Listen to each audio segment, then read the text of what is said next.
Students welcome और in chemistry शिक्षा class हमारा केमिस्ट्री का जो फर्स्ट चैप्टर यूनिट 1 है जिसमें some basic concept of chemistry continue चल रहा है बच्चों। और उसमें हमने प्रीवियस वीडियो के अंदर सिग्निफिकेंट फिगर्स के बारे में डिस्कस किया था और उनके रूल के बेसिस पे मैंने आपको एक एक एग्जांपल्स दिए थे बच्चों। अब इसी सिग्निफिकेंट रूल्स के अंदर अपन को एडिशन सब्सट्रैक्शन में अप्लाई करना है। तो फर्स्ट है addition subtraction of significant figures का करेक्ट आंसर कैसे लिखेंगे, और multiplication and division of significant figures है तो उसमें हमारा करेक्ट आंसर कैसे आएगा।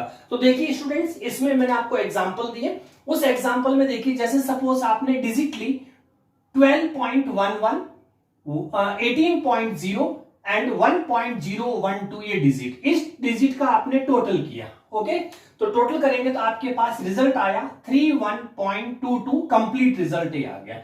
अब इसमें से अपन को आंसर के अंदर करेक्ट क्या लिखना है, तो इसके अंदर रूल जो आपको याद रखना है स्टूडेंट्स कि इन जितने भी डिजिट आप ऐड कर रहे हैं उसमें से जो वो डिजिट जिसकी राइट साइड यानी कि मिनिमम सिग्निफिकेंट फिगर जिसमें बनेंगे वो ही हमारा फाइनल आंसर होगा। तो ऊपर इसमें देखो फर्स्ट में सिग्निफिकेंट फिगर कितने आ रहे हैं 1 2 3 4, जो रूल से कल प्रीवियस वीडियो में रूल देख लीजिए, इसके 3 सिग्निफिकेंट हो रहे हैं, इसमें 1 2 3 सिग्निफिकेंट हो रहे हैं क्योंकि डेसिमल है तो 0 राइट का काउंट हो जाएगा। ठीक है, और उसके बाद सॉरी इसमें 4 हो रहे हैं। ठीक है, 1 2 3 4, और इसमें 1 2 3, और इसमें 1 2 3 4, तो ये आपके पास 4 हो गए। ठीक है, तो मिनिमम सिग्निफिकेंट फिगर जितने आएंगे आपको फाइनल आंसर के अंदर भी उतने ही सिग्निफिकेंट फिगर्स रखने हैं। तो इसमें से ये वाला मिनिमम सिग्निफिकेंट फिगर्स हो गया। तो हमारी टोटल में सिग्निफिकेंट कितने आ रहे हैं 1 2 3 4 5 आ रहे हैं, लेकिन हम 5 कंप्लीट नहीं लिखेंगे। जो हमने टोटल किए या सबट्रैक्ट किया उसमें से मिनिमम नंबर जिसके पास आ रहे हैं वो वाला ही फाइन। इसका मतलब इसके पास टोटल कितने आ रहे हैं 3। तो इसीलिए आंसर के अंदर जहां तक 3 आएगा अप टू राइट प्रोसीड करेंगे 1 2 एंड 3, यानी कि मेरा सिर्फ यही आंसर जो होगा including significant minimum number answer right होगा। इसीलिए फाइनल आंसर में आपको क्या लिखा हुआ मिलेगा 31.1 will be correct answer in addition and subtraction of सिग्नि। सेम इसी तरह से आप सब्सट्रैक्ट भी देखेंगे, रूल यही रहेगा। तो ये आपका एडिशन सब्सट्रैक्शन में सिग्निफिकेंट फिगर की इंपॉर्टेंस। उसके बाद में इसी का सेकंड पॉइंट देखिए students, multiplication and division of significant figure. इसमें जैसे अपने पास वही सेम जो मल्टीप्लिकेशन के लिए रूल है वही रूल डिवीजन के लिए भी होते हैं।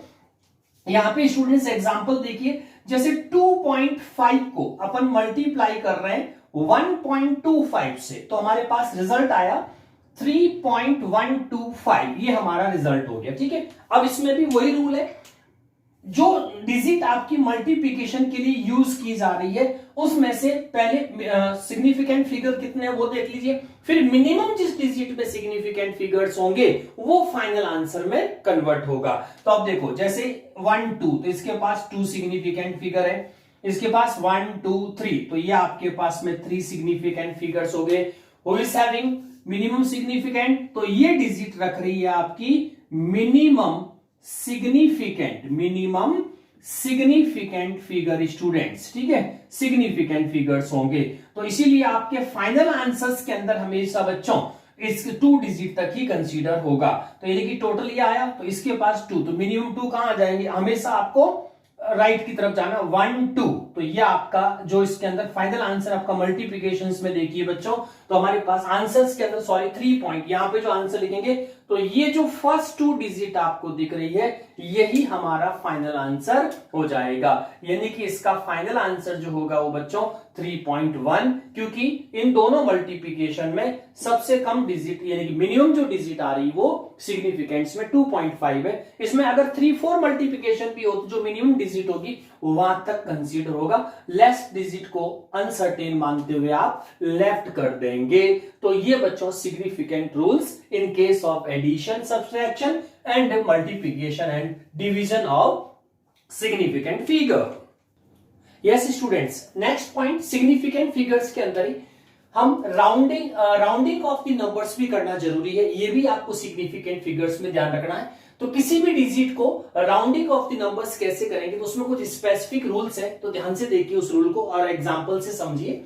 फर्स्ट रूल है बच्चों, if the right most means आपका जो राइट साइड का सबसे लास्ट डिजिट जो होगी इसको बोलेंगे राइट मोस्ट डिजिट। तो ये वाली आपकी कहलाएगी राइट मोस्ट डिजिट। ओके, ये राइट मोस्ट डिजिट हो गई आपकी। और इसमें टू बी रिमूव्ड यानी कि इसको रिमूव करना है फाइनल आंसर में से if it is more then 1 और मोर देन 5। ये 5 से ज्यादा है, ठीक है, 5 से अबव होनी चाहिए रूल नंबर 1 के अकॉर्डिंग। देन प्रेसीडिंग नंबर का मतलब उससे पहले वाला, उसमें क्या चेंज करना है। जब हम राइट मोस्ट डिजिट को रिमूव करेंगे तो उससे पहले जो आपको दिख रही है इसको बोलते हैं प्रीसीडिंग नंबर, पहले वाला। प्रीसीडिंग नंबर इंक्रीज बाय 1 तो उसमें +1 कर दीजिए और राइट मोस्ट डिजिट को रिमूव करेंगे तो ये आपका फाइनल आंसर हो जाएगा significant figure including rounding off the number. तो इसका फाइनल आंसर जब आप लिखेंगे स्टूडेंट्स तो आपका फाइनल आंसर इसमें डिक्लेयर करेंगे तो आंसर आएगा 2.3 और इसमें +1 कर देंगे तो 9 हो जाएगा और राइट मोस्ट डिजिट रिमूव हो जाएगी। तो ये आपका फाइनल आंसर। ऐसे कोई भी डिजिट हो सकती है आपके पास में, जैसे सपोज आप 3.4 6 और 6 है, इस तरह से लिख के दे दिया तो ये इसमें आप देखेंगे ध्यान से तो ये आपकी राइट मोस्ट डिजिट हो गई जो मोर देन 5 होनी चाहिए। और फिर इसको रिमूव करेंगे तो उससे प्रीवियस जिसको बोलेंगे प्रीसीडिंग नंबर्स में 1 प्लस कर देंगे तो इसका फाइनल आंसर होगा 3.47, ठीक है, +1 कर देंगे तो ये आपका फर्स्ट रूल ओवर हो गया बच्चों। Now comes to second. आप दिमाग में सोच रहे होंगे बच्चों if it is more than 5 की जगह पे लेस देन 5 हो जाए तो क्या रूल, तो वो सेकंड रूल है। सेकंड रूल में if the right most digit में देखिए ये आपकी सबसे लास्ट डिजिट को यहां पे बोलेंगे right most digit dear students. Okay, to be removed in less than 5 होनी चाहिए जिसको रिमूव किया जाना है। द प्रीसीडिंग नंबर में क्या चेंज करेंगे, प्रीसीडिंग नंबर नोट चेंज। जो बच्चों नोट चेंज ध्यान रखना है, नो चेंज, कोई +1 नहीं करना है, जैसा है वैसा ही उसको लिखना है। तो फाइनल आंसर इज, तो इसका फाइनल आंसर होगा बच्चों 4.55 is the final answer of this significant figure including rounding off the number. ऐसे आप कोई भी डिजिट ले सकते हैं बच्चों अदर एग्जाम्पल्स के अंदर भी। तो इसमें जैसे सपोज आपको इस तरह का एग्जांपल्स दे दिया जाता है जिसमें 5.7 और इस last digit 774 right most digit to be removed then preceding number should not changed तो आपका फाइनल आंसर 5.77 हो जाएगा। Okay, now comes to 3। बच्चों आपके दिमाग में चल रहा होगा कि अगर ये एग्जैक्टली 5 हो जाए तो क्या होगा, क्योंकि अभी तक right most digit more than 5 and less than 5 थी। अब अगर एग्जैक्टली 5 आ गया तो फिर क्या करेंगे, तो उसके रूल से बच्चों रूल नंबर 3 देखिए। If the right most digit to be removed is 5, अगर वो एग्जैक्टली 5 है तो उसमें 2 रूल ध्यान रखना है बच्चों। Then what happens with preceding numbers, उससे just 1, ये n है तो ये n-1 जिसको बोलेंगे preceding number is not changed if it is even। यानी कि बच्चों ये जो आपका लास्ट राइट मोस्ट डिजिट आ रही है उससे जस्ट पहले वाला इसको बोलते हैं preceding नंबर। और preceding नंबर कैसा हो, इवन समझ 2 4 6 हो गया, इवन होगा तो उसमें नॉट चेंज यानी कि उसको हटा देंगे और पहले वाली डिजिट में कोई चेंजेस नहीं लाएंगे, यानी कि इसका फाइनल आंसर जो होगा दैट विल बी 6.6। ओके, अब इसी में वापस से इंक्रीज बाय 1 +1 कब करना है आपको इसका ध्यान रखना है बच्चों।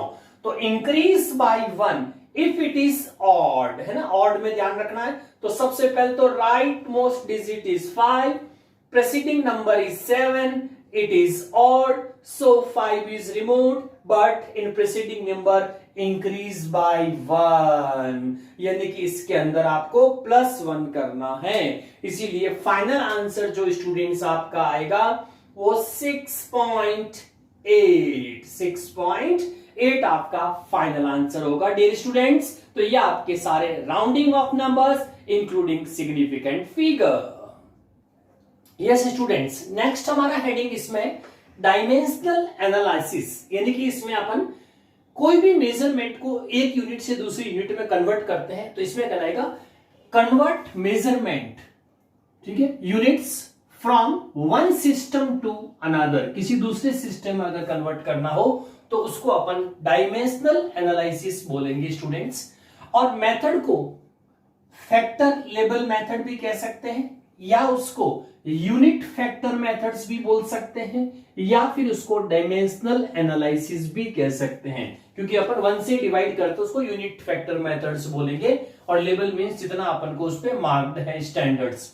जैसे अब अपन एग्जांपल से इसको सीखते हैं बच्चों, डायमेंशनल एनालिसिस कैसे होगा। फर्स्ट एग्जांपल देखिए, जिसमें a piece of metal, metal का कोई पीस है दैट इज 3 इंचेस, है ना, 3 इंच का है। देन हाउ लेंथ जो होगी वो सेंटीमीटर में कितनी आएगी, ठीक है, calculate length in centimetre, okay, question mark, simple सा। और ये आपका स्टैंडर्ड है 1 इन का मतलब इंच, इंच को शॉर्ट में इन से लिखते हैं, is equal to 2.54 centimetre, okay. So अपने पास में 3 इंचेस है, 1 इंच कितना हो गया 2.54 सेंटीमीटर। सो इस डायरेक्टली मल्टीप्लाइड बाई 3, तो मल्टीप्लाइड बाई 3 होते ही आपका आंसर हो जाएगा 7.62 सेंटीमीटर। और यूनिट 1 वाइज रखते तो वो यूनिट फैक्टर की फॉर्म में आ जाएगा, तो आंसर उसका आपका वही, यानी कि 1/2.54 या 2.54 अपॉन 1 ये यूनिट फैक्टर होता है, फिर जितना है उसको उससे मल्टीप्लाई कर देंगे तो ये 7.62 सेंटीमीटर्स में आ जाएगा। सो ये आपका इंचेस कन्वर्जेंस हो गया। इसी तरह से सेकंड एग्जांपल देखिए, वॉल्यूम के रेस्पेक्ट में डायमेंशनल एनालिसिस कैसे होगा। एग्जांपल में 2 लीटर मिल्क आपको गिवन है, calculate volume in metre cube. ध्यान देना, metre cube not metre, okay, क्योंकि 1 मीटर जो होगा वो 100 सेंटीमीटर, लेकिन मीटर क्यूब का मतलब उसका क्यूब टाइम्स लेना है। इसमें स्टैंडर्ड क्या है, 1 litre equals to 1000 centimetre cube, ध्यान रखना, क्यूब, अलर्ट, क्यूब। और 1 metre equals to 100 centimetre, so 1 metre equals to 100 centimetre, so 1 metre cube equals to 100 centimetre cube, okay. तो इसमें आप डिजिट, तो आपके पास में 1 लीटर कितना, 1000, तो 2 लीटर का कितना बढ़ेगा 2000, अपॉन में 100 ही नहीं करना क्योंकि वो मीटर क्यूब है, इसीलिए इसका 100 का क्या बनाएंगे, क्यूब से डिवाइड करेंगे, और क्यूब में पावर ऐड हो जाएगी क्योंकि 100 मींस 10 टू दी पावर 2, और इसका क्यूब करेंगे तो टोटल आपका आ जाएगा 10 टू दी पावर 6, तो डाउन में रह गया 10 टू दी पावर 6। 3 0 कैंसिल कर दीजिए उसमें से, तो 3 इसमें से रिमूव हो जाएगा, तो डाउन में कितना रह जाएगा 10 टू दी पावर 3, और 3 अप में लाएंगे तो इनवर्स में आ जाएगा। तो फाइनल आंसर आपका मीटर क्यूब में जो होगा तो वो 2 इंटू 10 टू दी पावर -3 होगा, ओके, ध्यान रखिएगा student, metre cube not metre. Next example, it's easy, how many seconds are there in 2 days। 2 days में टोटल सेकेंड्स कितने बनेंगे, तो standards as we know, 1 day equals to 24 hours and 1 hour equals to 60 minutes and 1 minute equals to 60 seconds. So 2 into 24, 60 into 6, the final answer is 172,800 second. तो बच्चों ये आपका था dimensional analysis in chemistry. Yes students, next हम इसमें ले रहे हैं एवरेज एटॉमिक मास। जैसे स्टूडेंट्स आपने देखा होगा क्लोरीन का जब अपन मास रिमेंबर करते हैं तो क्लोरीन का अपन मास कितना लेते हैं 35.5। Do you know how it comes, यानी कि 35.5 कैसे आया मास, यानी कि प्रोटॉन या न्यूट्रॉन, हाफ तो नहीं हो सकता, जैसे अपन एटॉमिक मास कहते हैं, तो एटॉमिक मास का मीनिंग क्या हुआ, it is number of proton and neutron को 1 AMU मानते हुए टोटल कर लेते, दैट्स एटॉमिक मास। तो फिर 0.5 यानी कि क्या हाफ न्यूट्रॉन या हाफ प्रोटॉन, नो। इसके लिए जब भी ऐसा कोई मास जब डेसिमल में आता है, it means this element contained isotopes, तो इस एलिमेंट के नेचर के अंदर आइसोटोप्स एग्जिस्ट करते हैं। नाउ फर्स्ट आइसोटोप का क्या मतलब है, उसके बाद हम वापस से एवरेज एटॉमिक मास में आते हैं। आइसोटोप्स, तो आइसोटोप्स के लिए हमेशा कोई भी दो एलिमेंट अपन ने जैसे लिख दिए x एंड x, दो एलिमेंट्स मान लिए, इन एलिमेंट्स का z यानी कि atomic number and atomic mass को अपन a से मार्क करेंगे। तो इसमें if a is not equals to a but z equals to z, यानी कि इसको अपन डिफाइन करेंगे इस कंडीशन के बेसिस पे, तो अपन बोलेंगे isotopes are those elements which are having same atomic number. क्या बोलेंगे इसको? Same atomic number but different atomic mass, different atomic mass होंगे। ठीक है, तो इनके लिए आइसोटोप्स का जो होता है स्टूडेंट्स, वो नेचर में परसेंटेज अलग अलग होता है। नेचर में जो एग्जिस्टेंस होती है एलिमेंट्स की वो सेपरेट सेपरेट रहती है।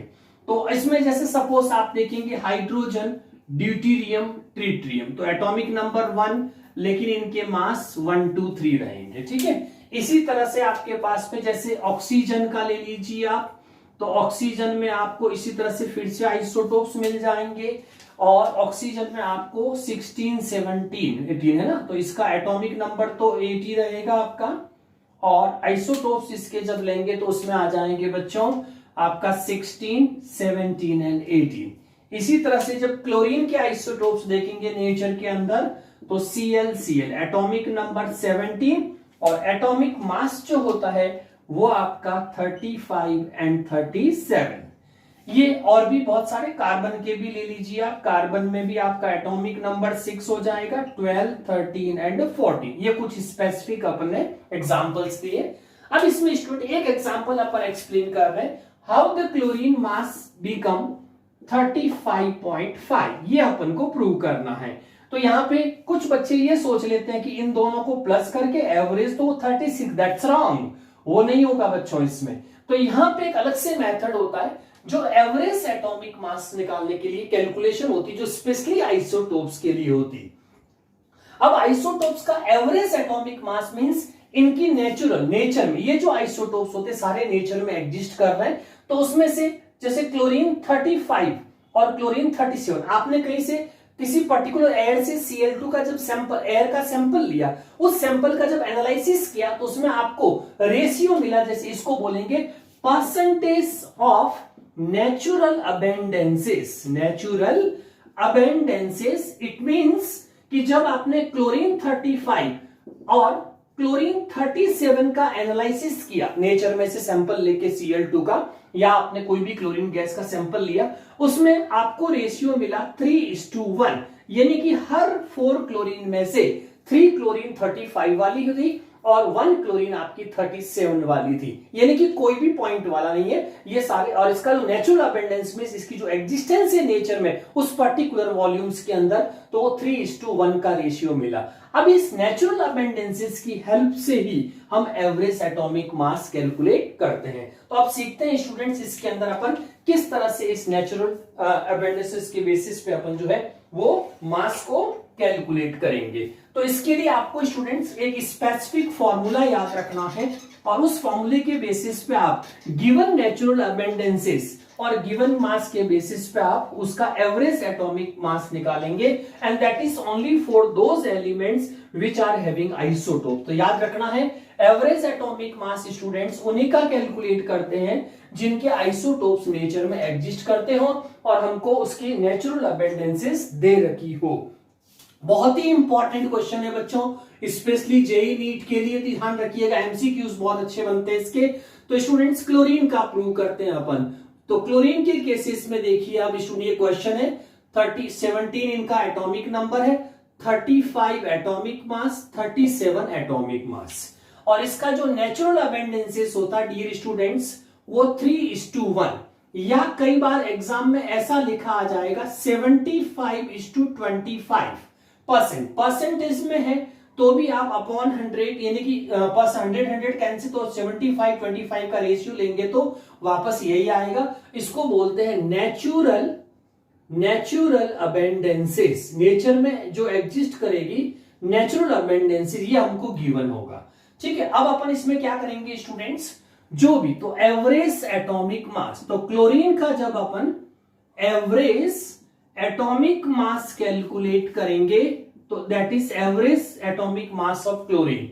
तो इसमें हो जाएगा mass of first atom into their natural abundances plus mass of second atom into its natural एबी means abundances upon total abundances जितनी भी होगी, या total abundances, okay, total abundances of element, जितने भी एलिमेंट है उसकी टोटल कर देंगे, ठीक है। तो अब देखिए बच्चों, तो क्लोरीन का जो एवरेज एटॉमिक मास होगा वो m1, ये देखिए फर्स्ट वाले को अपन क्या करेंगे, इसमें इसको m1 मान लेंगे और इसको m2 मान लेंगे, इसकी अबेंडेंस को ab1 और इसकी अबेंडेंस को ab2 कर लीजिए, तो ab1 ab2, ठीक है। तो कितना हो जाएगा 35 into 3 plus 37 into 1 upon total abundance, total abundance means ab1 और ab2, तो ये टोटल 3 प्लस 1 हो जाएगा। इसका जब आप कैलकुलेट करेंगे बच्चों, तो ये आपका परफेक्ट आंसर आएगा, क्लोरीन इक्वल्स टू 35.5, ठीक है, 35.5।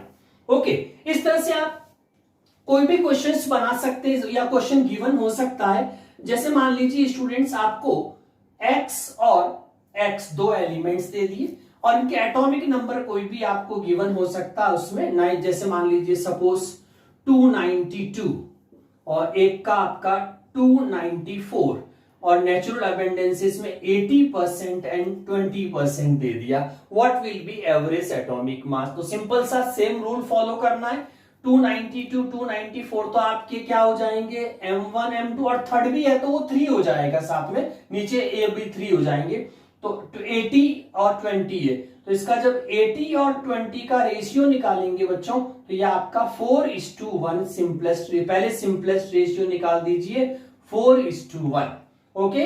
अब 4:1 के बाद अपन लिखेंगे average atomic mass equals to क्या आ जाएगा, तो फर्स्ट का कितना है 292 इंटू आपका नेचुरल अबेंडेंसेस इसकी 4 प्लस 294 इंटू नेचुरल अबेंडेंसेस 1 और डाउन में आपका 1 प्लस 4 कर दीजिए स्टूडेंट्स, ठीक है। तो इसका जो आंसर आप निकालेंगे तो वो आपका क्या कहलाएगा, एवरेज एटॉमिक मास। तो इसके लिए स्पेशली किसके लिए होगा ये मेथड, ठीक है, average atomic mass for isotopes, okay.